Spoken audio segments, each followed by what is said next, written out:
जो अभी भूकंप आए हैं वो नेपाल में ही है, जहाँ 3 नवंबर को जो अर्थक्वेक आए थे रात को 11 बजे, वो उसी के पास ही एक अर्थक्वेक आया है, वो जिसकी मैग्नीट्यूड जो है वो 5.6 है, 5.6 है, और जो कि बहुत सैलो डेप्थ मैंने 10 किलोमीटर डेप्थ पर आई है।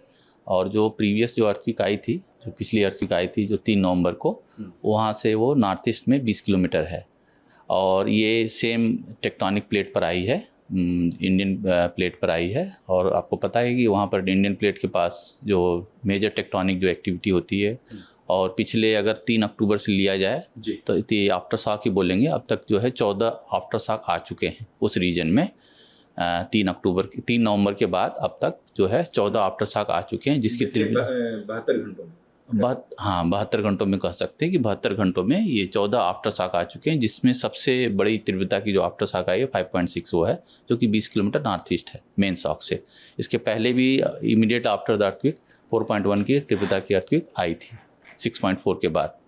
तो ये कंटिन्यूस अभी आफ्टर शॉक है, कुछ दिन बाद ये चलती रहेगी, जो सबसाइड हो जाएगी, कुछ दिन और चलेगी। हाँ, ये संभावना, जब बड़े अर्थक्वेक आते हैं तो उनकी आफ्टर शॉक कुछ दिनों तक चलती रहती है, मतलब आती रहती है, छोटे छोटे शॉक्स आते रहते हैं। अभी जो आई है 5.6 उससे ज़्यादा होगी या कम होगी? नहीं, आफ्टर शॉक हमेशा जो मेन शॉक होती है उसकी तीव्रता कम होती है, जो आफ्टर शॉक आते हैं उसकी तीव्रता मेन शॉक से कम होती है। दिल्ली के लिहाज से देखें तो क्या कहें? दिल्ली के लिहाज से जैसे सेक फील हुआ 10 सेकेंड के लिए सेक फील हुआ, तो जैसे कि अगर हम इंटेंसिटी मैप देखें तो इंटेंसिटी मैप ये बताता है, जो सेक मैप है वो बताता है कि हमारे दिल्ली में 2 से 3 की इंटेंसिटी थी जो हमने सेक फील किया। लेकिन अगर ईपी सेंटर के पास देखें, जैसे लोगों ने फेल्ट रिपोर्ट भी अगर देखा जाए तो दिल्ली के आसपास के क्षेत्रों में लोगों ने फेल्ट रिपोर्ट हमारा जो वेब पोर्टल पर आता है उस पर उन्होंने बताया है।